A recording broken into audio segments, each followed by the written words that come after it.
Maria, point of view, ang ganda-ganda mo talaga. Maria, wika ng isa sa mga bisitang dumalo sa kaarawan ni Papa habang pinagmamasdan ako. Pinamulahan ako ng pisngi sa dami ng papuring natatanggap ko mula sa mga tao. Salamat po, sagot ko na may ngiti, bagamat nahihiya. Nag-iisang anak ni Marcos at Teresa. Ang ganda-gandang dilag. Pwede kang mag-beauty queen, iya, sabad ng isa pang bisita habang nakangiti sa akin. Habang abala ang lahat sa kasiyahan, lumapit si Tita Margarita, ang malakas magsalita kong tiyahin, kay Papa. Ayan ha, yung pambababae mo noon, nagbunga ng babae. Alam mo bang ang babaeng anak ay pambayad sa mga kasalanan ng tatay? Nagtawanan ng mga kamag-anak namin, pero halata sa mukha ni Papa ang pagkainis. Ano ka ba naman, Ate Margarita, dami-daming bisita, kung ano-anong pinagsasasabi mo dyan, inis na sagot ni Papa bago siya tumayo at nag-walkout palabas ng bahay. Lumabas siya upang manigarilyo, na parang normal na lamang sa kanya tuwing naiinis siya. Si Tita Margarita naman ay parang walang pakialam. Naupo na lamang siya sa lamesa at nagpatuloy sa pagkain. Hay nako, Marcos, totoo naman ang sinasabi ko, bulong niya habang umiinom ng kape. Ang totoo, sanay na rin ako sa mga ganitong eksena. Si Tita Margarita kasi, walang preno ang bibig. Kung ano ang naiisip niya, sinasabi niya agad, kahit pa nakakahiya o masakit sa iba.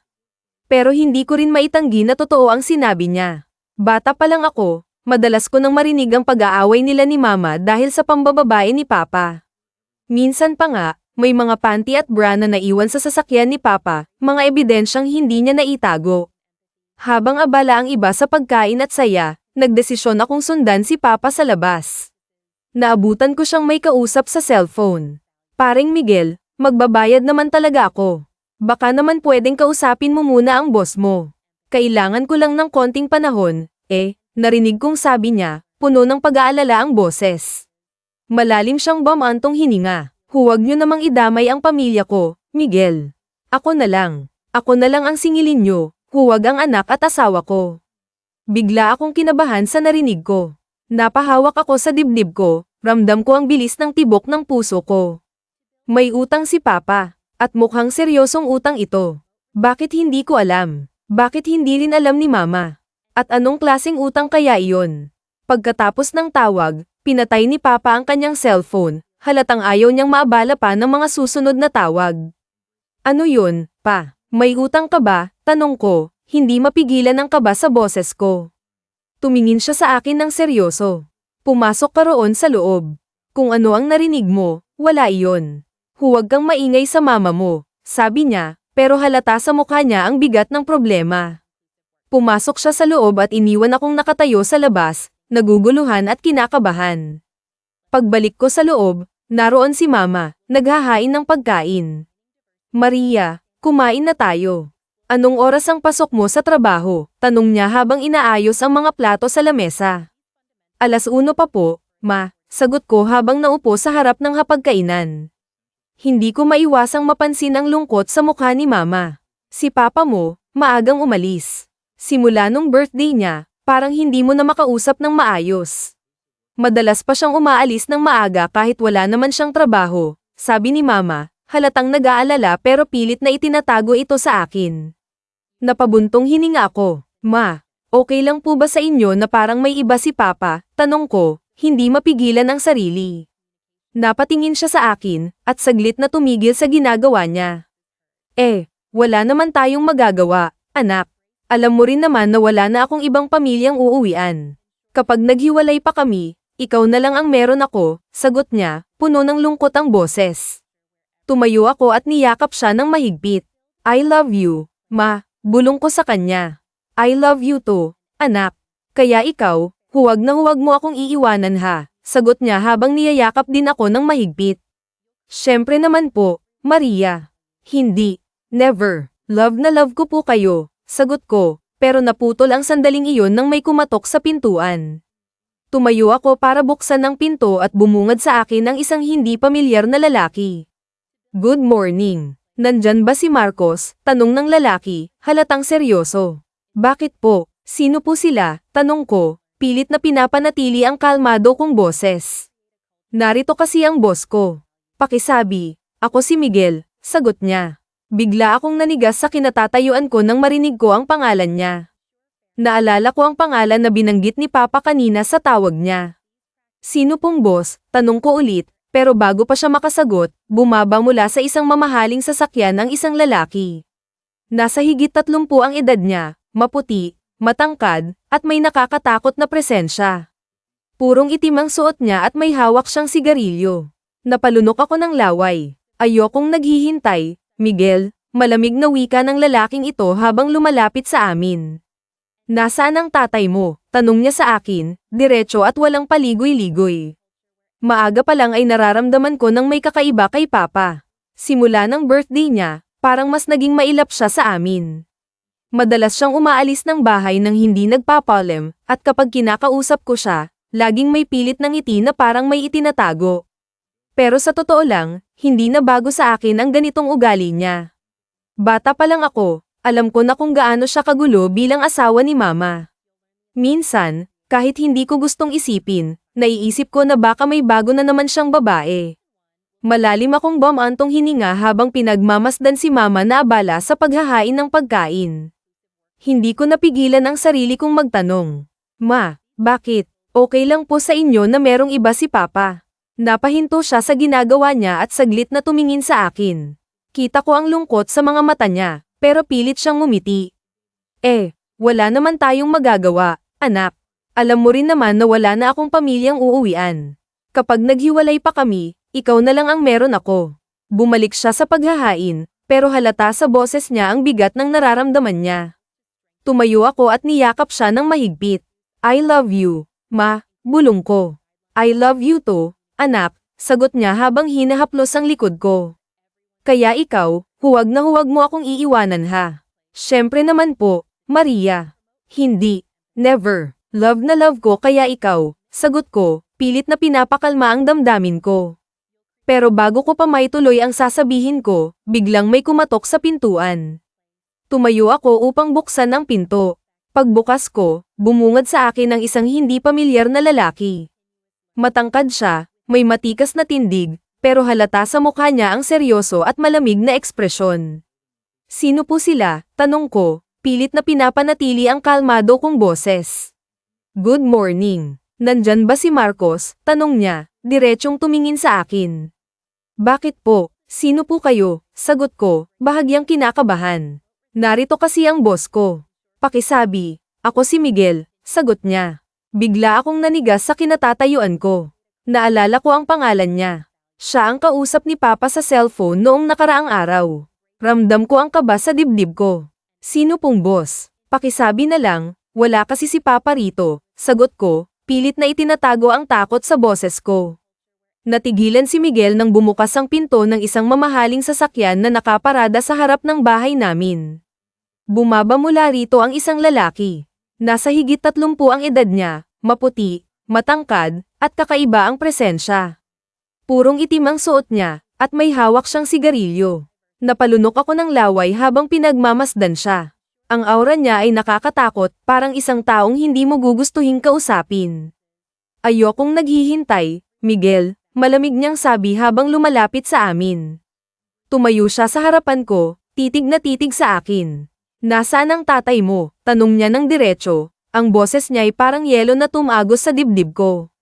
Marahan akong umiling, pero naramdaman ko si Mama na bigla akong hinawakan sa braso, mahigpit na parang pinoprotektahan ako. Hindi ko po alam kung nasaan siya. Maaga po siyang umalis kanina, sagot ko, nanginginig ang boses. Pero bago pa ako makalayo, bigla niyang hinawakan ang braso ko ng mahigpit. Maria, bitawan mo ang anak ko. Ano ba? Sigaw ni Mama habang pilit akong hinahatak palayo. Pinaghahampas niya ang lalaki, pero hinawakan siya ni Miguel at pinigilan. Ma, sigaw ko habang pilit na kumakawala sa pagkakahawak ng lalaking nakaitim. Bitawan mo ako, sigaw ni Mama habang nagpupumiglas. Pero ang lalaking nakaitim ay ngumiti ng malamig. Kung hindi magpapakita si Marcos, ang anak niyang babae ang magiging pambayad sa utang niya sa akin, sabi niya, ang boses niya ay puno ng pananakot. Nanlaki ang mga mata ko sa sinabi niya. Hindi ko inaasahan ang sumunod na nangyari, isang malakas na suntok sa sikmura ko ang nagpatamba sa akin. Naramdaman ko ang sakit bago tuluyang mawalan ng malay. Nagising ako sa isang madilim na kwarto. Ang unang bagay na naramdaman ko ay ang bigat sa aking mga kamay, nakatali ito. Nang idilat ko ang aking mga mata, nakita ko siya. Ang lalaking nakaitim, nakaupo sa harapan ko, titig na titig sa akin. Gusto kong sumigaw, pero hindi ko magawa dahil sa duct tape na nakatakip sa bibig ko. Ramdam ko ang takot na bumalat sa buong katawan ko. Lumapit siya sa akin, at marahang hinatak ang duct tape mula sa bibig ko. Napasigaw ako sa sakit. Parang nabunat lahat ng balahibo ko sa lakas ng pagkakahatak niya. Tatanungin kita ulit, malamig niyang sabi. Nasaan ang tatay mo? Hindi ko nga po alam, sagot ko, nanginginig ang boses. Sinabi ko na sa inyo, umalis siya nung araw na iyon. Malalim siyang bumantong hininga, halatang nawawalan na ng pasensya. Kung hindi siya magpapakita sa loob ng 24 na oras, ikaw ang magiging pambayad niya, sabi niya habang nakangisi. Tumayo siya at tumalikod. Mapapabilang ka sa kanila, dagdag niya, sabay turo sa isang sulok ng kwarto kung saan may mga babaeng nakaupo, lahat ay nakatali at mukhang wala ng pag-asa. Nanginginig ako sa takot. Ano ang gagawin ko? Paano ako makakatakas? At higit sa lahat, nasaan si Papa? Binuksan niya ang pintuan sa harapan namin. Pumasok ang 3 babae, lahat sila ay may malulungkot na mga mata, waring nawalan na ng pag-asa sa buhay. Hindi sila nagpakilala, tahimik silang lumapit sa kanya. Isa sa kanila ay marahang hinaplos ang kanyang dibdib, habang ang isa naman ay walang pag-aatubiling hinalikan siya sa labi.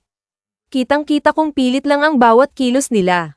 Ang bawat galaw ay puno ng takot, hindi ng pagmamahal o kagustuhan. Nakakadiri, gusto kong masuka, hindi ko napigilan ang sarili kong sumigaw. Nagpupumiglas ako, pilit na kumakawala sa pagkakatali sa armchair kung saan ako nakaupo. Pero wala akong magawa, naiiyak na lamang ako habang pinagmamasdan ang nakakakilabot na eksena sa harapan ko. Ano ba itong pinasok ko? Bakit nangyayari ito sa akin? Makalipas ang 2 araw, naroon pa rin ako sa parehong posisyon. Hindi ko na maramdaman ang mga binti ko. Nangangalay na ang buong katawan ko. Ang bawat galaw ko ay may kasamang sakit. Gutom na rin ako, pero wala ni isang pagkain o tubig na dumaan sa akin. Pakiramdam ko, unti-unti akong nawawalan ng lakas. Bumukas ang pintuan. Pumasok ang lalaking iyon, ang halimaw na nagdala sa akin dito. Tumingin siya sa akin ng seryoso, walang bahid ng awa sa kanyang mga mata. May bisita ka, malamig niyang sabi. Nanlaki ang mga mata ko. Sino? Sino ang bisita ko? Biglang bumukas muli ang pintuan. Halos hindi ako makapaniwala sa nakita ko. Papa, sigaw ko, halos pumutok ang boses ko sa paghikbi. Papa, tulong. Papa, please, bayaran mo na siya. Umuwi na tayo, Papa. Ngunit hindi siya tumingin sa akin.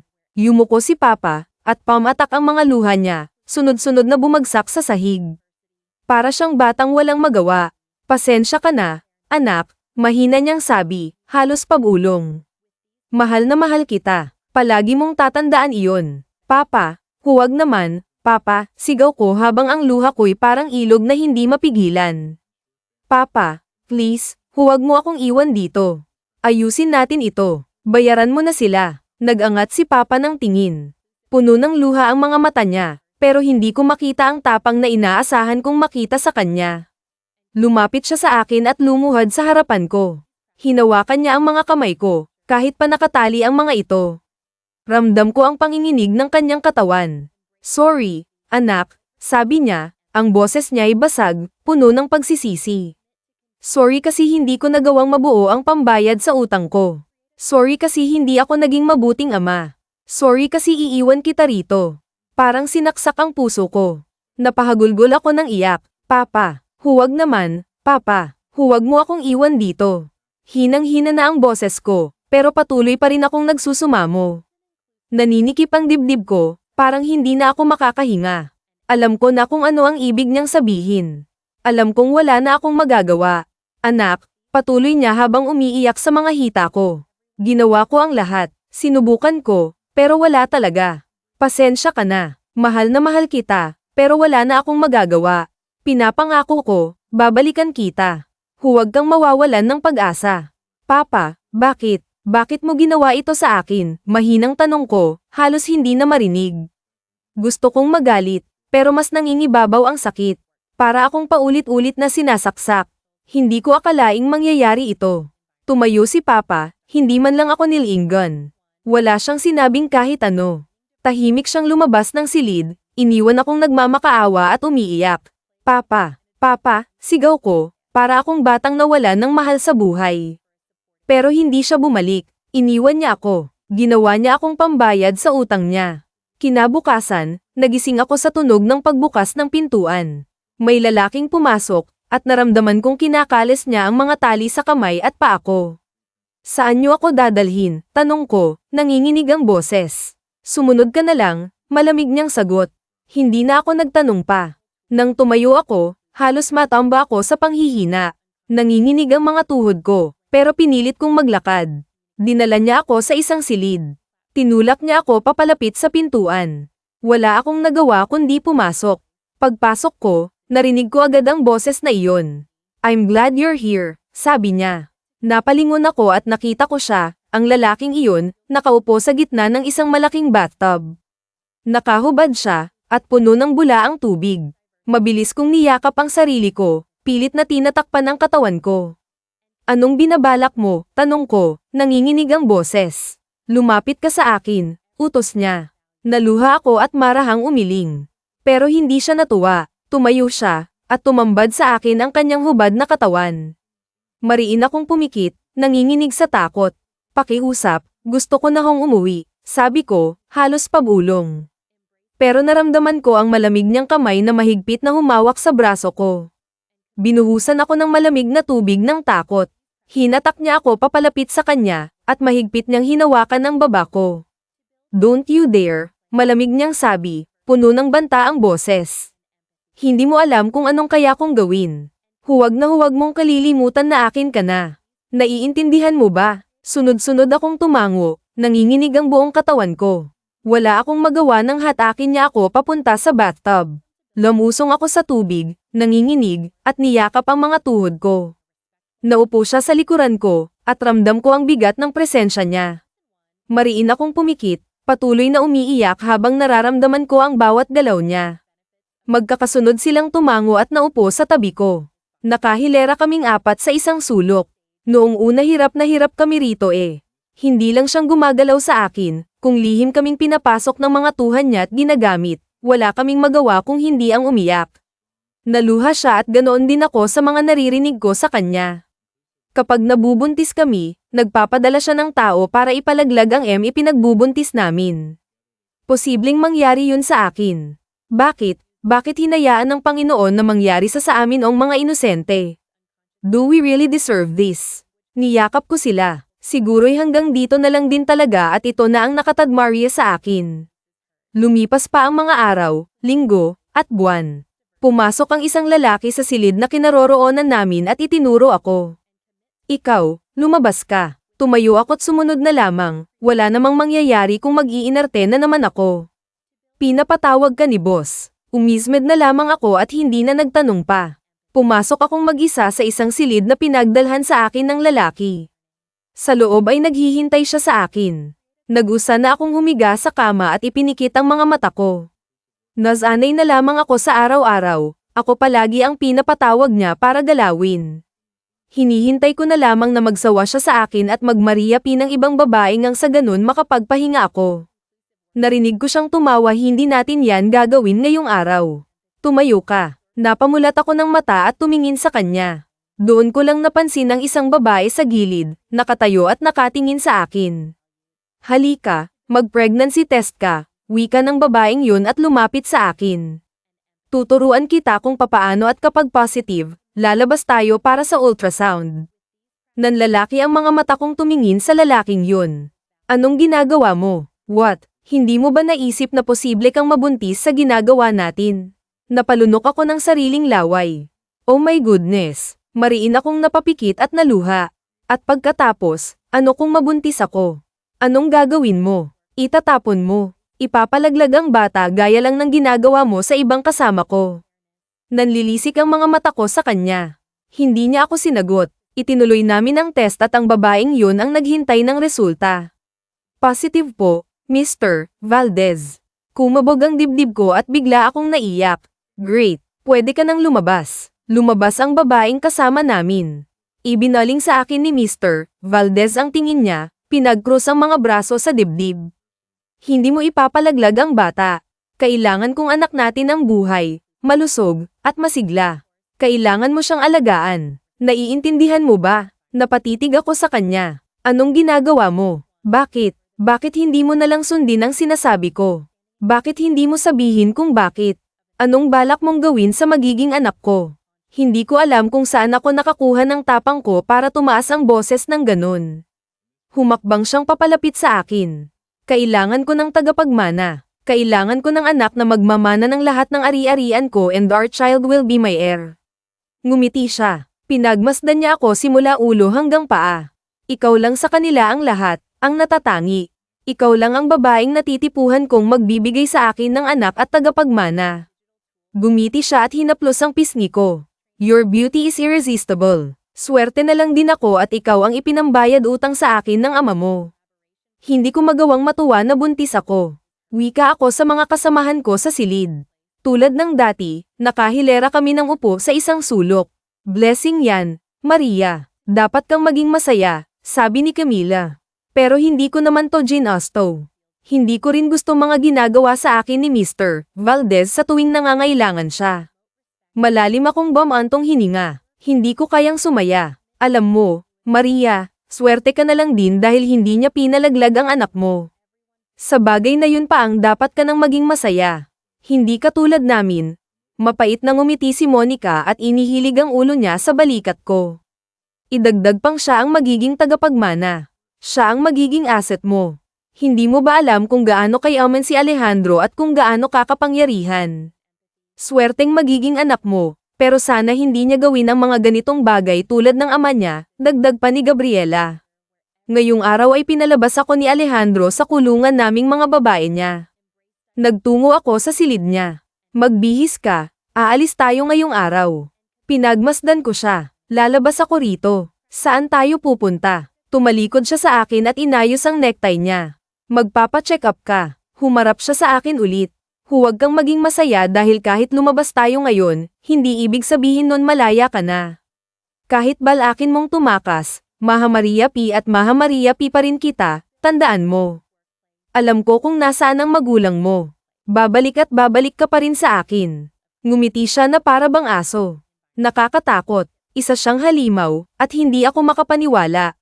Inisnaban ko siya. Hindi ko alam kung anong kasalanan ko sa Diyos para gawin niya sa akin ang mga bagay na to. Malalim akong bumantong hininga. Nakakapagod. Hindi siya nagsalita, hindi kami nag-usap hanggang makaalis kami sa kanyang bahay. Wala akong kahit na isang bantay. Sapat na sa akin ang mga binitawan niyang salita. The baby is okay. Although may ilang bakterya silang nakita sa ihi mo, kailangan mong uminom ng antibiotics. Hinawakan niya ako sa kamay at inayang magpunta sa pharmacy.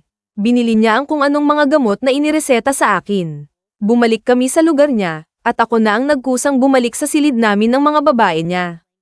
At saan ka pupunta? Napatingin ako sa kanya. Sa loob. Bakit? May kailangan ka pa ba? Hindi ka na dyan matutulog. Simula ngayon, sumunod ka sa akin. Kumunat ang noo sa sinabi niya. Ililipat mo ako ng kwarto. Malayo sa kanila. No, please. Okay na ako rito please. Ayoko nang lumipat. At bakit sa tingin mo ba papayag ako na sa maraming lugar ka matutulog habang ipinagbubuntis mo ang tagapagmana ko? Please, nandito ang mga kaibigan ko. Kilala ko na silang lahat. Mas okay ako dito dahil may mga nakakausap ako. Humawak ako sa braso niya at lumuhad sa harapan niya. Please po, okay na ako dito please. Inis niyang binawi ang braso niya sa akin. Stand up, isasama ko sila sa lilipatan mong silid. Mabilis siyang tumalikod at umalis. Napatulala ako sa sinabi niya.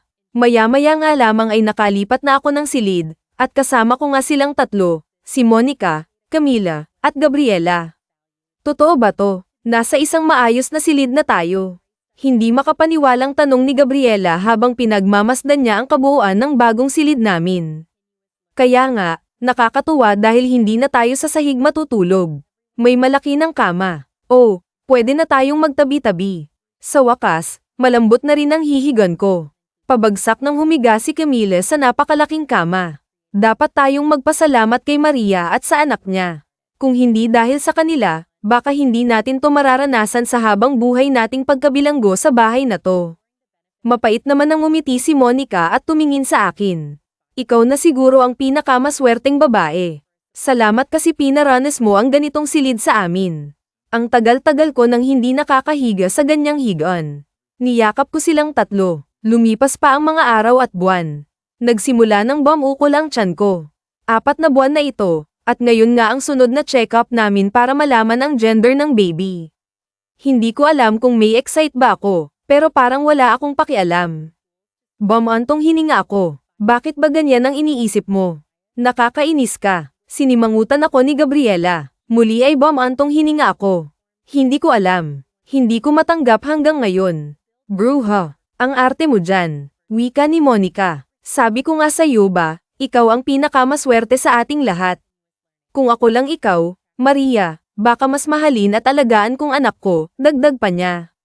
Napatayo ako nang bumukas ang pintuan. Pumasok si Alejandro at tumingin sa akin. Let's go. Pwede ba kaming sumama? Please, wika ni Monica, ngunit hindi sumagot si Alejandro. Lumapit lang siya sa akin, hinawakan ng palad ko, at inaya akong umalis. Kaagad kami dumiretso sa clinic para sa check-up at sa ultrasound. It's a baby boy. Napatingin ako kay Mr. Valdez ang sabihin niyo ng sonographer. Hindi ko alam kung namamalik mata lang ako, pero nakita ko siyang ngumiti, ngunit saglit lang. Ay nawala din. Masaya ba siya? Ayan oh, kitang-kita ang face niya. Ang ganda ng pwesto. Really? Masayang boses ni Alejandro imbis na sa monitor ako tumingin ay sa kanya ako napatitig tanong siya ang tanong sa sonographer at para bang excited siya masyado. Yes, ito oh, kitang-kita na hugis ng ilong niya. Damn, he's so cute.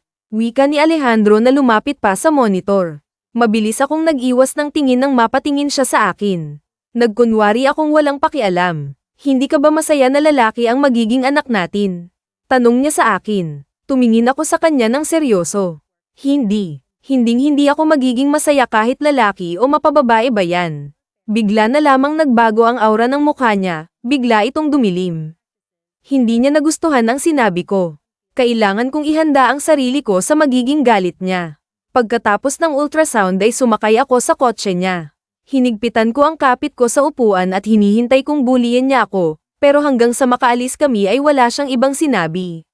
May gusto ka bang kainin? Sabihin mo na kaagad habang nandito pa tayo sa kalsada. Ang focus niya ay sa kalsada at wala sa akin. Gusto kong kumain ng vanilla cake, tugon ko sa naging tanong niya. Hindi naman ako naging maarte sa pagbubuntis. Kahit anong ibigay niyang pagkain noon ay kinakain ko. Siguro ganun talaga kapag alam mong wala kang dapat na iarte. Are you sure? Tumango ako, pero ayos lang kung huwag na. Hindi niya pinansin ang sinabi ko, nagpatuloy lang siya sa pagmamaneho. Maya-maya ay bumaba siya. Pagbalik ay may dala na siyang isang box ng cake. Ah, ang laki naman. Kahit sana isang slice lang. Hindi ko naman yan mauubos, wika ako at kinuha ang kahon. Ikaw ang bahala kung anong gagawin mo sa matitira but make sure na mabubusog at maayos ang kalagayan niyong mag-ina. Bigla akong pinamulahan ng magkabilang pisngi. Sa pagkakataon kasing to hindi lamang ang anak namin ang binanggit niya, kung hindi pati na rin ang kalagayan ko, pero may dapat ba talaga akong ikasaya? Makalipas ang ilang buwan, pabalik ako ng silid galing sa kwarto ni Alejandro nagmarinig kong nag-uusap sa kwarto sila Monica, Camila, at Gabriela. Simula nang dumating at magbuntis si Maria hindi na tayo pinalalabas. Si Mr. Valdez hindi na niya tayo kinakama. Dinig kang boses ni Monica. Ano ba yung pinagsasasabi mo, Monica? Ba mas okay na to kaya sa ginagamit niya rin tayo? Tanong ni Camila. Anong okay? Okay ka lang din ba Camila? Para tayong Monica Paca ni Maria dito nang dumating siya. Parang nabaliwala na tayo. Hindi ko alam kung ano bang dapat kong maramdaman sa naririnig ko ngayon mula kay Monica. Hindi ko akalaing nakakarinig ako ng mga ganoon mula sa kanya. Anong pinagsasasabi mo? Nasisiraan ka na ba ng ulo Monica? Para kang tanga dyan. Tumaas ang boses ni Gabriela.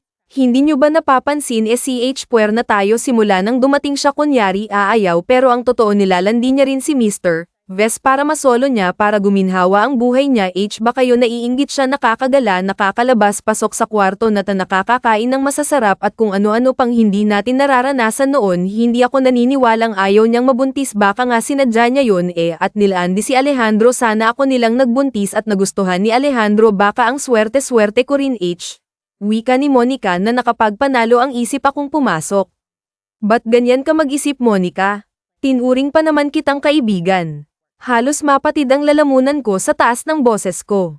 Naiinis ako sa mga narinig ko sa kanya. Babae ka pa naman, napakawalang hiya mo. Bahagya akong naging emosyonal. Naiinggit ka sa akin. Sana nga ikaw na lang. Akala mo ba masaya ako? Akala mo ba natutuwa ako? Hindi bakit Monica kapag meron naman ako binabahagi ko rin sa inyo nung lumipat ako ng kwarto sinama ko kayo hindi ko matanggap na ganyan pa ang maririnig ko sayo. Hinawakan ni Teresa Camila ang magkabilang braso ko para alalayan ako buntis ka hayaan mo na lang si Monica wika ni Camila at hinaplos ang likuran ko tama na yan tama na si Gabriela naman ay nalalayan ako dahil para bang nanghina ang tuhod ko, malandi nilandi si Mr.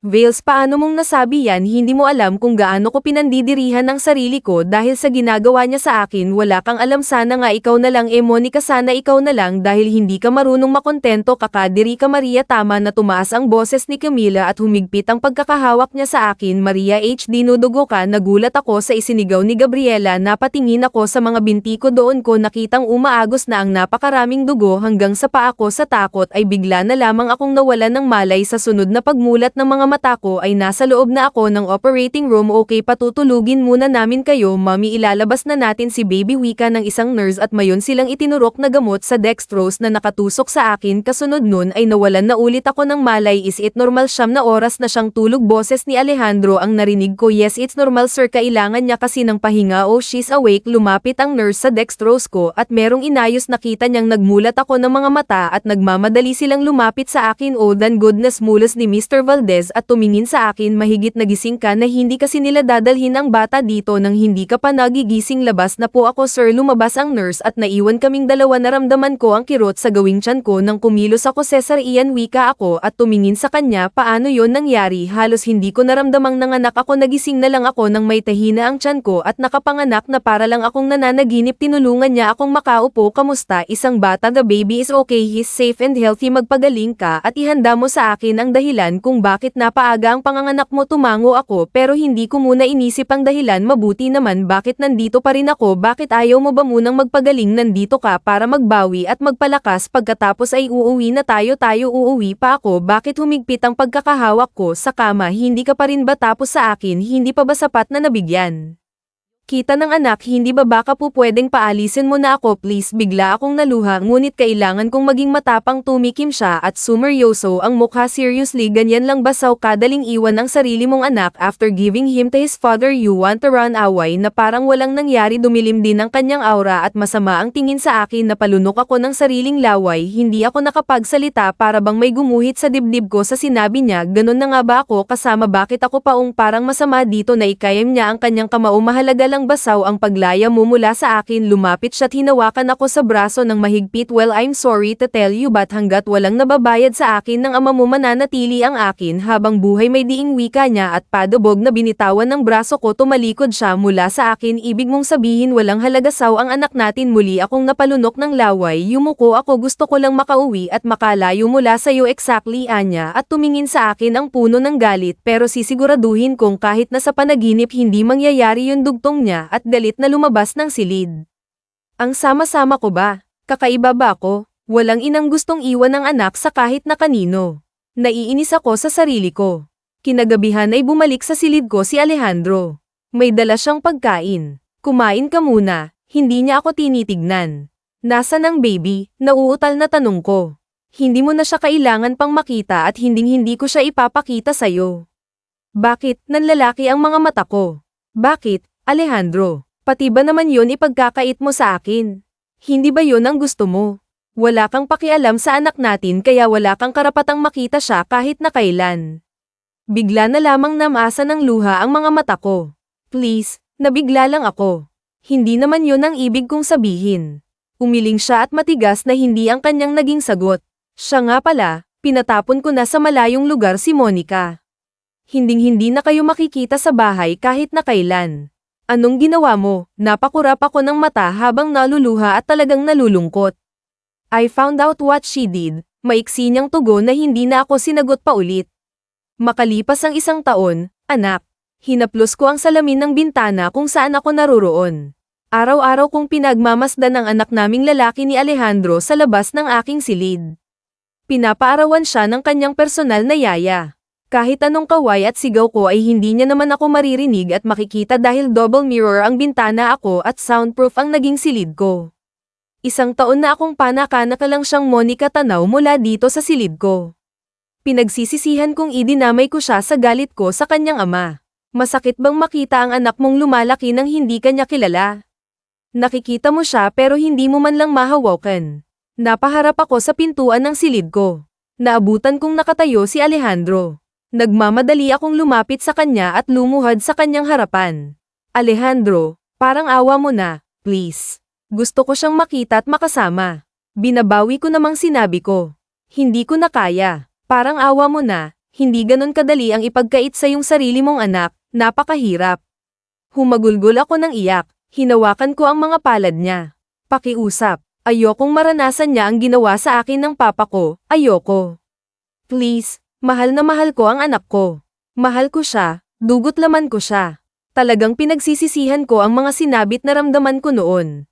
Idinamay ko ang sarili kong anak sa galit ko. Wala siyang kasalanan, wika ako habang patuloy na humahagulgol ng iyak.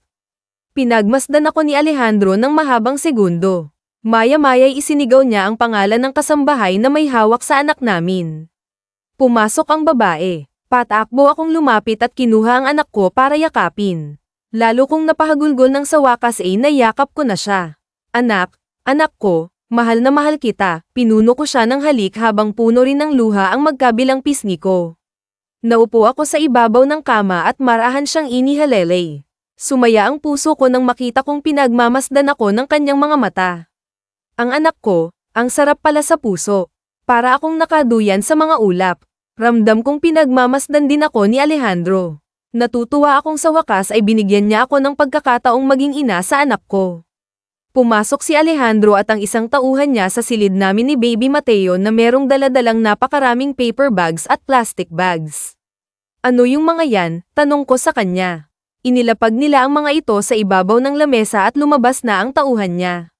Nandyan ang lahat ng kailangan ni Mateo, diaper, gatas, damit at meron ka ring sarili mong gatas at prutas at mga kung ano-ano pa. Ikaw na lang ang tumingin. Tumayo ako habang buhat ang anak namin. Bakit meron din ako? Para saan ta? To make sure na may lakas ka para alagaan ang anak ko, that's it. Lumapit siya sa akin para kunin si Mateo. Ako naman itong kinalkal na mangdala niyang paper bags at iba pa. Nakakita ako ng mga kagamitan sa pagluluto. Wow, nakakatuwa naman. Magkakaroon din ba ng kusina rito? No, lilipat tayo sa bahay na binili ko. You will live with me. Mabilis akong humarap sa kanya at napanganga. Pinagmasdan ko ang kabuuan ng bagong bahay na binili ni Mr. Vales. Ang laki naman nito. Para sa atin lang ba ito o may iba pa ring taong kasama katulad dun sa kabilang bahay mo? Tumango siya't binuhat si Sandro mula sa stroller nito. Headquarters ng organisasyon ang tinitirahan mo dati. That's not a house. Natulala ako. Kung ganun na napakamakapangyarihan nga niya at napakayaman. I wonder kung magkanong halaga ng pagkakabili niya rito. Come here, wika niya kaya naman sumunod kaagad ako. Wow, bulalas ko nang makita ang kusina. Patakbo kong lumapit doon at tuwang-tuwa. Kumpleto na ang mga kagamitan. Nakadisplay na rin ang mga binili niyang gamit panluto para sa akin nung nakaraang araw. Nakakatuwa naman. Marunong ka bang magluto? Mabilis akong tumango sa naging tanong niya. Namana ako kay mama ang skills ko sa pagluluto. Really? Kung ganun, gusto kong matikman ang iluluto mo. Ngumiti ako at kaagad na sinimulan ng pagluluto. Napasarap ako sa pagluluto dahil sa maganda't maaliwalas ng kusina, idagdag pa ang kumpletong mga kagamitan at rekado. Inihain ko sa lamesa ang 2 putahe ng pagkain na iniluto ko, kare-kare at machado. Inilapag niya muna sa stroller si Mateo at tinikman na pagkain. Hindi siya nagsalita ngunit sunod-sunod na siyang sumubo at umulit pa ng kanin. Sumaya ang loob ko kahit hindi niya sabihin. Alam kong nagustuhan niya rin ang luto ko. Kamusta? Okay lang ba? Tanong ko sa kanya dahil hindi ako mapakali. Nag-thumbs up siya kaya naman kusa na lamang ngumiti ang mga labi ko. Naupo ako sa gilid ng kama habang pinagmamasdan ang anak ko. Bumukas naman ang pintuan at pumasok si Alejandro. Nahiga siya sa kama ng diretso at humarap sa nahihimbing na si Sandro. Dito ka matutulog, tak ang tanong ko. Saan ba dapat? Umiling ako at nahiga na sa kama. Nasa gitna namin ang anak namin. Okay lang kaya na nasa gitna siya? Baka kasi madaganan mo. No, hindi naman ako ganon kahimbing. Matulog. Tumangon na lamang ako at sinimulang ipikit ang mga mata ko. Makaraan ng ilang oras ay naalimpungatan ako. Pagmulat ko ng mga matay na abutan kong hinihelen niya ang anak namin at pinapadede sa bote. 1 taon na si Mateo at hindi siya nakapag-breastfeed sa akin kaya naman hanggang mag-1 taon siya ay formula milk ang gamit niya. Lihim ko silang pinagmamasdan. Mahinang kinakantahan ni Mr. Ves ang anak namin at hinihele para makatulog ulit. Hindi ko alam kung bakit parang kusa na lang ngumiti ang mga labi ko. Maaga akong bumangon sa kama para magluto ng agahan. Nagising akong wala ng mag-ama ko sa kama. Lumabas ako ng bahay at nakita kong nagbibilad sila sa Erwan. Lumapit ako. Alejandro, it's Alejandro. Napakurap ako nang putulin niya ang pagtawag ko sa apelido niya. Alejandro ang pangalan mo. Tumango siya't nag-iwas ng tingin. Pwede ring Alejandro kung nahahabaan ka, wika niya, pero masanay akong Alejandro eh. Pues sanayin mo ng sarili mo sa pangalan ko. Tumango na lamang ako. Magluluto na ako. Baka hindi na ako makakain. Aalis din kasi ako para sa isang business meeting. If you want, pwede kang sumama kasama si Mateo ha. Hindi ko na uulitin yun. Bigla siyang naging masungit. Sorry. Sige na, mag-aasikaso na ako. Nagmamadali akong pumasok sa loob ng bahay para mag-ayos ang sarili.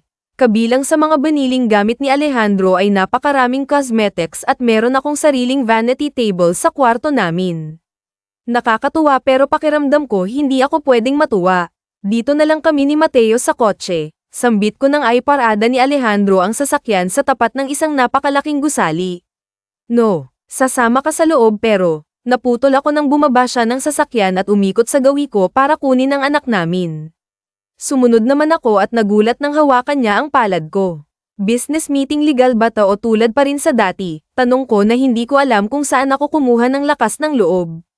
What? Wala. Sorry na. Monica, kipan ko na lamang ng palad ko ang mga labi ko at nagpatianod ako sa kanya papasok sa loob.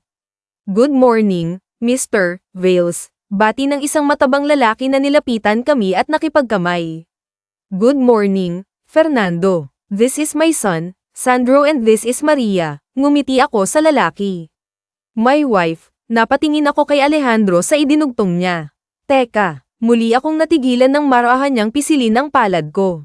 Pumasok kami ulit sa isang malaking silid kung saan napakaraming tao ang naghihintay. Pinamulahan ako ng pisngi at naupo sa tabi ni Alejandro.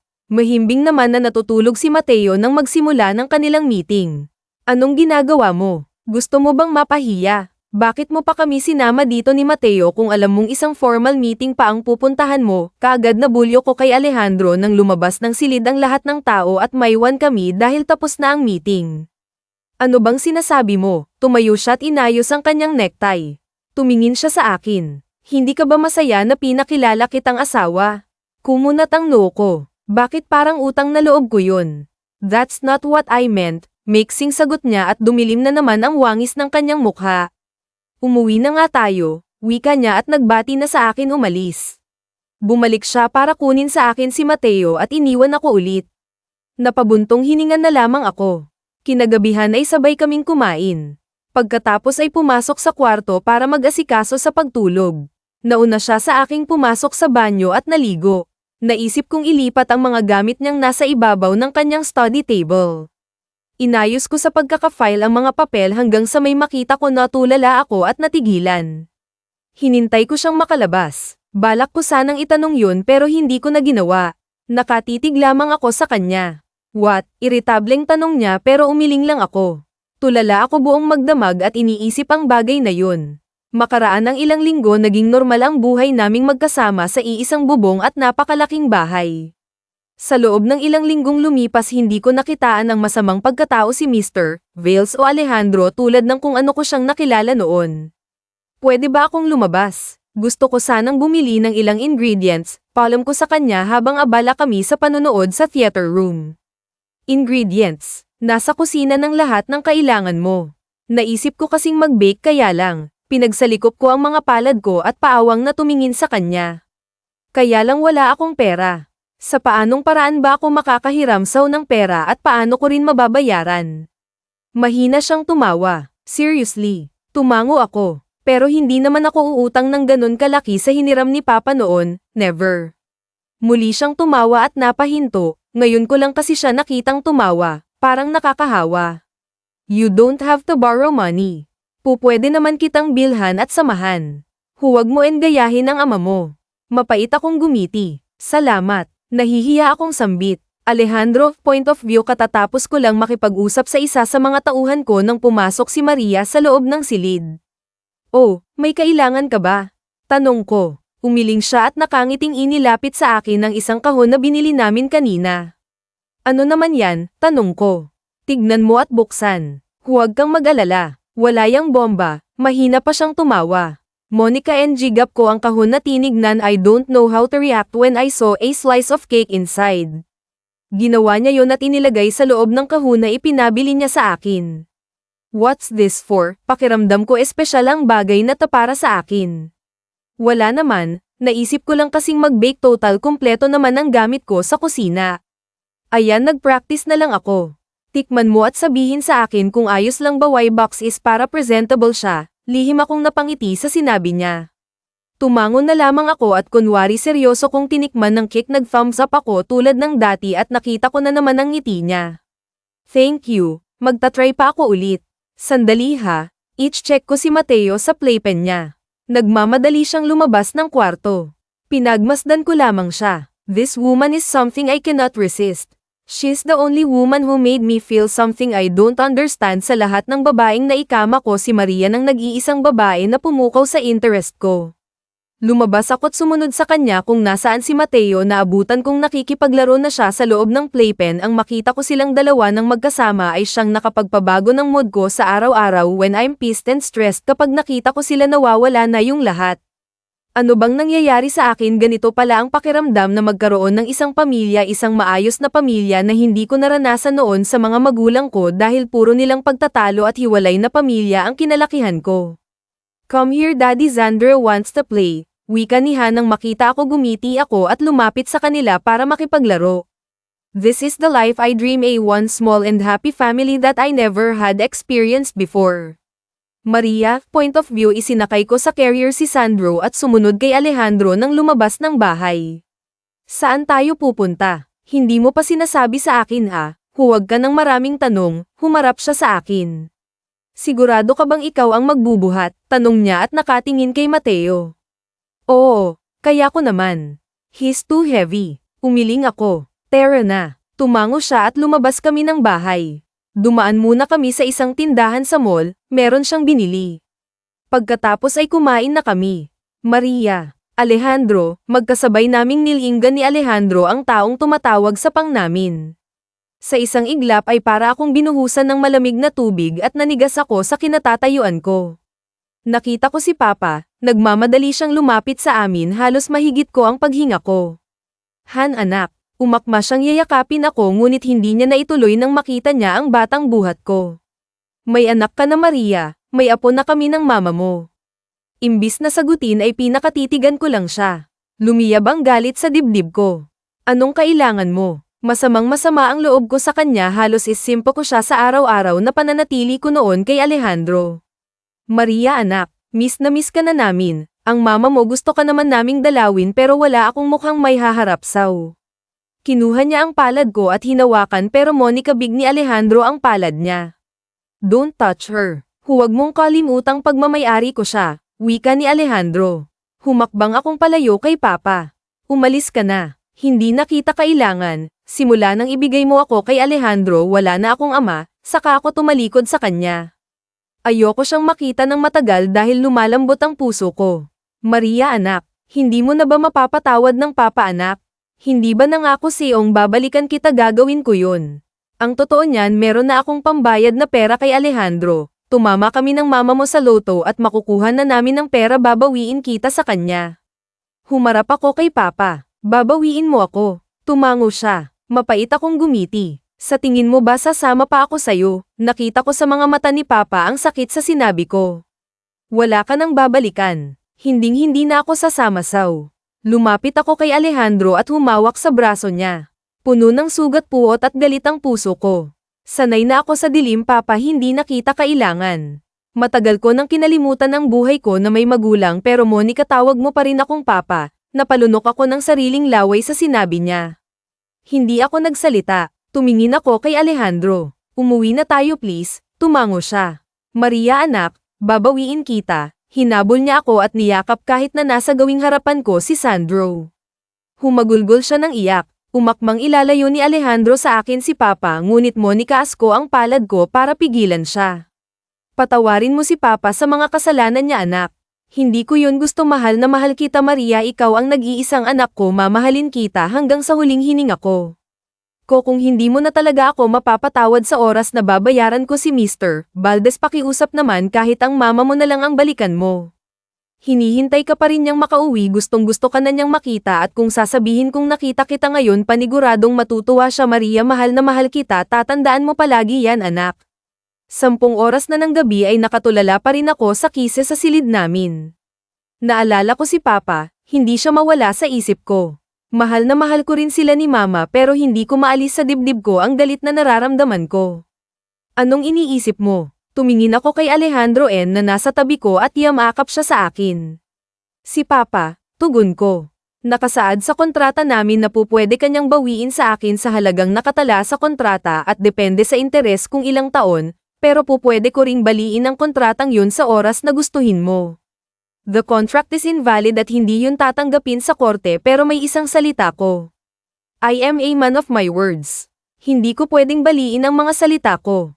Hindi ko na gustong umuuwi, galit na galit ako kay Papa pero si Mama. Kinagat ko ang ibaba kong labi at bigla na lamang akong naluha. Hindi nawawala ang pagmamahal ko kay Mama, gusto ko siyang ulit makita at makasama. Mama, matagal ko nang gustong umuwi para makasama siya. Bumangon siya sa kama at tumalikod sa akin. Sa oras na mabawi ka nila sa akin, hindi mo po pwedeng isama si Mateo. He will stay with me. Ikaw lang ang nabawi ng mga magulang mo pero hindi ang anak natin. If you choose to go home with them, maglalaho kami na parang bula at magiging isang panaginip na lang sa buhay mo. Wika niya at tumayo saka pumasok sa banyo. Bigla na lamang nagsunod-sunod ang luha ko, hindi ko napigilan. Anong ibig niyang sabihin? Pinapapili niya ba ako sa pagitan nila ng mga magulang ko? Huwag mo naman akong papiliin, wika ako nang lumabas siya sa banyo. Ngumiti siya. I am not. Yun ang katoto Maria Maria, wala tayong relasyon, walang kahit na anong namamagitan sa atin at ginamit lang kita para magkaroon ako ng isang anak na magmamana ng mga ari-arian ko.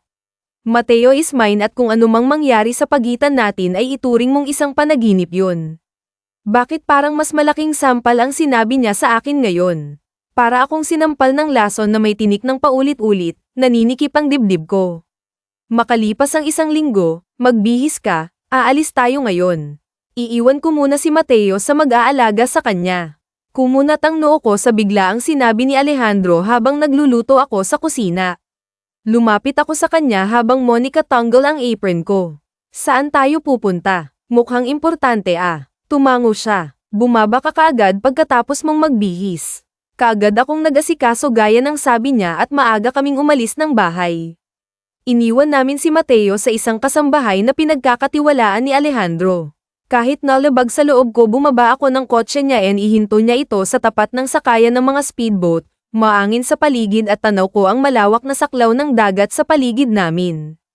Anong gagawin natin dito? Tanong ko sa kanya. Pinamulan niya ang kanyang mga kamay at seryosong tumingin sa akin. It's time to go home, Maria. Ipinadala na sa akin ang papa mo ang kabuuan ang bayad sa utang niya sa akin. You're free now. Natulala ako sa kanya. Bigla halos hindi kaagad rumahistro sa isip ko ang sinabi niya. Hindi na siya nagpakita sa'yo dahil ayaw niyang sumama ang loob mo. Uuwi ka ngayon sa probinsya kung saan naghihintay ang mama mo. Naghihintay na siya sa'yo. Ang papa mo naman na nga akong hindi na magpapakita sa'yo kahit na kailan dahil hindi niya gustong paulit-ulit na bumalik sa isip mo ang masamang ginawa niya sa'yo sa tuwing makikita mo siya. Pinapalaya na kita, Maria. Pwede ka nang umuwi. Mabilis siyang tumalikod at naglakad paalis. Magkakasunod na pamatak ang mga luha ko. Ganun lang ba yun kadali sa'yo, Mr. Valdez? Yun lang yun. Kaagad siyang huminto sa paglalakad at hindi na nagsalita. Sa lahat ng mga naranasan ko kasama ka puro magagandang pangyayari lang ang naaalala ko. Kayo ni Mateo at ang mga araw na masaya kung kasama kayo, wika ko halos makain ko ang ilang hibla ng buhok ko na hinahangin at humahampas sa pisngi ko. Hindi ako naniniwalang ganun lang sa kadali na iwan at bitawan ako. Marahan siyang humarap sa akin ng blanko ng emosyon ng kanyang mukha. Sino ka ba para sa akin sa tingin mo, Maria? You're nothing. Sinabi ko na sa'yo noon ginamit lang kita at alam mo sa sarili mo kung ano ka lang para sa akin. Matabang akong tumingin sa kanya. Noon yun pero hindi ako naniniwalang hanggang ngayon baliwala ako sa'yo dahil kung totoo yun bakit sa akin mo pinangalan ang bahay na binili mo para sa atin ni Mateo? Nakita kaya ang titulo sa ibabaw ng lamesa mo, lakas loob kong tanong sa kanya. Hindi siya kaagad nakasagot, Sir, just dreaming, hindi yan totoo, sigaw ko at lumapit sa kanya para niyakap ko siya ng napakahigpit at napahagulgol ako ng iyak. Aminin mong mahal mo rin ako, mahal mo na rin ako, Alejandro, alam ko yun, araw-araw naramdaman ko yun. Hindi siya nagsalita, please aminin mo, no, mariing sambit niya at inalayo ako sa kanya. Sinungaling, hindi siya nagsalita, I know it, alam ko yun sa sarili ko, pero kung itatanggi mo wala na akong magagawa doon. Pinunasan ko ang mga luha ko sa magkabilang pisngi ko, hindi ako uuwi. Matigas ng sagot ko, sarkastiko siyang tumawa. Because of Mateo, huwag kang mag-alala, aalagaan ko siya ng mabuti, alam mo't kilala mo ako sa anak ko, I will take care of him, he's mine. Hindi ako uuwi kila mama, uuwi ako sa bahay mo. Nikalikuran ko siya at patakbo akong bumalik sa loob ng sasakyan. Hinintay ko siyang bumalik, parehas kaming walang imik hanggang sa makarating sa bahay. Pagpasok sa kwarto ay isinara kong pintuan at marahas na hinubad ang mga suot kong damit. Ito ba ang gusto mo? Ito, lumapit ako sa kanya at pinagsiksikan ang sarili ko. Ito ba ang katawang tao? Sige, Mr. Valdez, gamitin mo ako ng gamitin ba? Yan lang naman ang kailangan mo sa akin para makasama ko ang anak ko. Kinuha ko ang palad niya at inilagay sa magkabilang dibdib ko. Gamitin mo ako, enough. Malakas na sigaw niya at mahina akong itinulak, kaya naman napaupo ako sa sahig. Napahagulgol ako ng iyak. Mas kailangan ko si Mateo kesa sa kahit na ano. Hindi ko iiwanan ng anak ko, magsasama kami hanggang impyerno. Hindi ko gagayahin ang ama ko. Nagtungo siya sa kama at kumuha ng kumot. Sunod ay lumapit siya sa akin at binalot ng kumot ang hubad kong katawan. Kasabay nun ay niyakap niya ako mula sa aking likuran. Akala mo ba madali sa akin na paalisin? Kabulong niya sa tenga ko. Hindi, Maria, dahil tama ka nga, mahal na nga kita. Hindi ko naisip na darating ang panahon at babawiin ka nila sa akin, pero gaya ng sinabi ko sa'yo, I am a man of my words. Hindi ko kayang sirain ang mga ipinapangako ko dahil mawawalan ng saysay ang pagkatao ko. Magiging katulad ako ng ama ko noon, pero dahil sa iyo, Maria, handa akong talikuran ng prinsipyo ko. Humigpit ang pagkakayakap niya sa akin, mas lalo akong naiyak at hinawakan ang mga braso niyang nakayakap sa akin. I am sorry for everything, hindi ko ilalayo saw si Mateo. Mananatili kayo sa tabi ko, pangako babawi ako sa iyo. Gusto kong burahin sa isip mo ang masasamang naranasan mo sa akin, pero hindi ko yun kayang gawin. Ang magagawa ko lang ay bumawi sa iyo, Maria. Mariin akong pumikit at humilig ako sa dibdib niya. Nagising ako sa mumunting mga halik na dumadaap sa magkabilang pisngi ko. Ganon na lamang ang ngiti ko nang makita ko si Alejandro na nakangiti at nakapang-iibabaw sa akin. Pinaulanan niya ako ng mga halik. Good morning, nakangiting bati niya at niyakap ako. Niyakap ko naman siyang pabalik. Good morning, tugo ko. Ang sarap sa puso na gumigising akong siya ang una kong nakikita. Ganito pala ang pakiramdam kapag nagmamahal. Let's go, kumunat ang noo ko. Saan tayo pupunta ba? Nangako ko saw na babawi ako. Ay man of my word. Mahina akong tumawa at humalik sa labi niya. Maaga kaming nag-asikaso at umalis ng bahay. Saan tayo pupunta? Tanong ko habang nasa biyahe kami sa Palawan para mag-relax. Nanlaki ang mga mata ko sa sinabi niya Palawan. Tumaas ang boses ko sa gulat. Seryoso ka ba? Bakit naman biglaan? Hindi mo man lang sinabi. Akala ko naman sa mall lang. Tignan mo naman ang suot ko, pambahay lang. Isa pa, paano tayo pupuntang Palawan? Wala naman tayong dalang mga gamit. Malakas siyang tumawa. Ano naman, pwede namang bumili doon ba? You're freaking funny. Hindi talaga ako makapaniwala sa sinabi niya ngunit noong makarating kami sa airport ay wala akong nagawa isang private plane ng sinakyan namin patungo sa Palawan at si Alejandro Valdez lang naman ang nagmamay-ari nito hindi na nakapagtataka dahil alam ko naman talaga noon pa na mayaman at makapangyarihan siya. Welcome to Palawan Han, wika ni Alejandro nang lumapag ang sasakyan namin. Pinulupot niya sa bewang ko ang kanyang braso. Si Zandro naman ay tulak-tulak ng kanyang personal na yaya sa isang stroller. Hanggang ngayon gulat na gulat pa rin talaga akong nakapunta tayo rito. Loko ka talaga. Surprise na kangiti niyang sambit. Dinala niya ako sa isang napakalaking silid, isang luxury room na ngayon ko lang naranasan. Meron pang bathtub at tanaw mula sa glasswang. Napakagandang karagatan. Niyakap niya ako mula sa aking likuran habang nakatanaw ako sa labas. Pinaulanan niya ng halik ang balikat at leeg ko hanggang sa umangat ang labi niya patungo sa tenga ko. Marahan niya yung kinagat-kagat. Let's take a bath, bulong niya na nakapagpakilala ako patungo sa bathtub. Puno yun ng bula at merong kakaibang aroma ng isang uri ng bulaklak. Naupo siya mula sa likuran ko at sinimulang sabunin ang aking mga braso. Naaalala mo pa ba nung una tayong maligo ng sabay, tanong niya. Marahan akong tumango. Gusto kong palitan ang masamang alaala mo na yun mula sa akin. Let's make new memories together. Gumuhit ang mga ngiti sa labi ko. Inihilig ko ang likuran ko sa dibdib niya at tumingin ako sa kanya. Bumaba ang kanyang ulo at siniil ng isang matamis na halik ang mga labi ko para akong nakalutang sa ulap at Monica Tangay ng hangin sa labis na kasiyahang nararamdaman ko. Ganito pala kasarap magmahal ang isang masamang lalaki na nakilala ko noon. Nang magbitaw ang mga labi namin ay pinakatitigan niya ako. I love you Maria. Hindi pa ako nabaliw sa isang babae ng ganito. Ikaw ang una at huling babaeng mamahalin ko, sambit niya at dinampian ng mabilis na halik ang aking noo. Kinagabihan ay naisipan naming maglakad sa dalampasigan. Nahihimbing naman si Mateo kasama ang yaya niya sa kabilang silid katabi ng samin. Magkahawak ang mga kamay namin habang naglalakad. Alejandro, bakit hindi mo ikwento sa akin ang ilang parte ng buhay mo na hindi mo pa naibabahagi sa iba? Paninimula ako habang pinagmamasdang kapaligiran sa gitna ng dilim. Tulad ng allen na hindi ako nagkaroon ng maayos na pamilya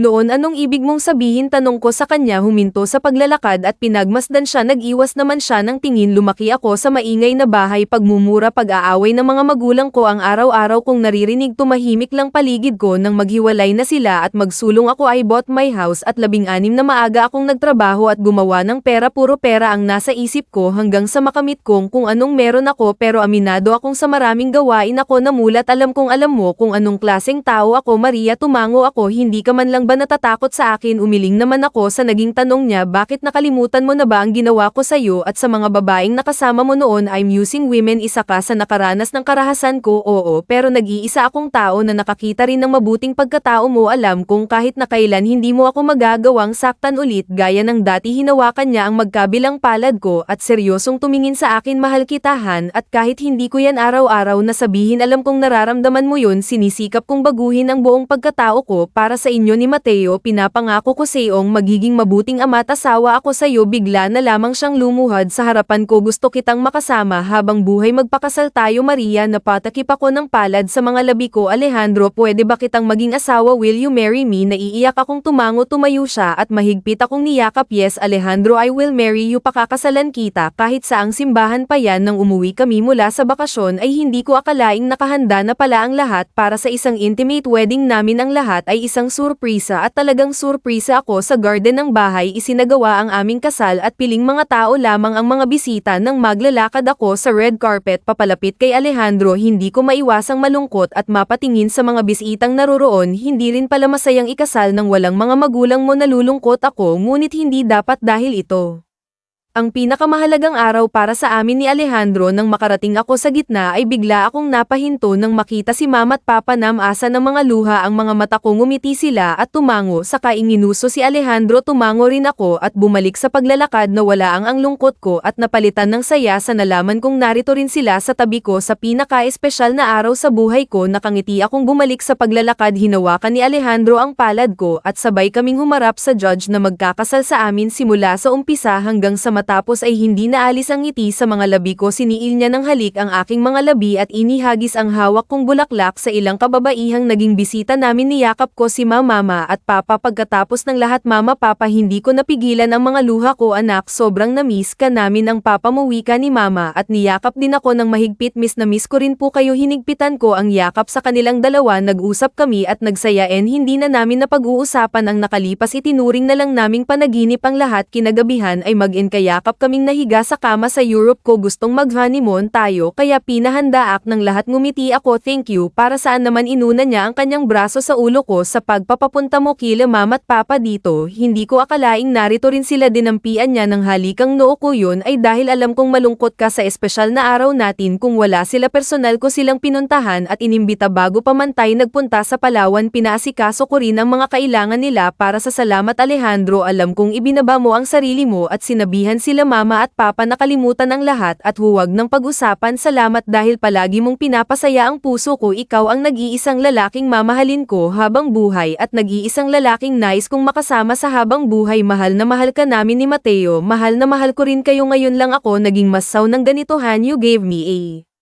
home and a happy family I will never do anything that might ruin what we have gusto kong tumanda ng kasama ka at ang 12 nating mga anak mahina ko siyang hinampes sa dibdib loko gawa talaga bakit hindi kaya ko naman silang buhayin napaisip ako pero kaya ko ba yun humagalpak siya ng tawa sinimangutan ko tuloy siya I'm just king of course kung ilan ang ibibigay sa atin ayos lang hinalikan niya ako sa labi at mas lalong hinigpitan ng pagkakayakap sa akin mahal na mahal kita Maria at hindi magbabago yun hanggang sa pagtanda wakas.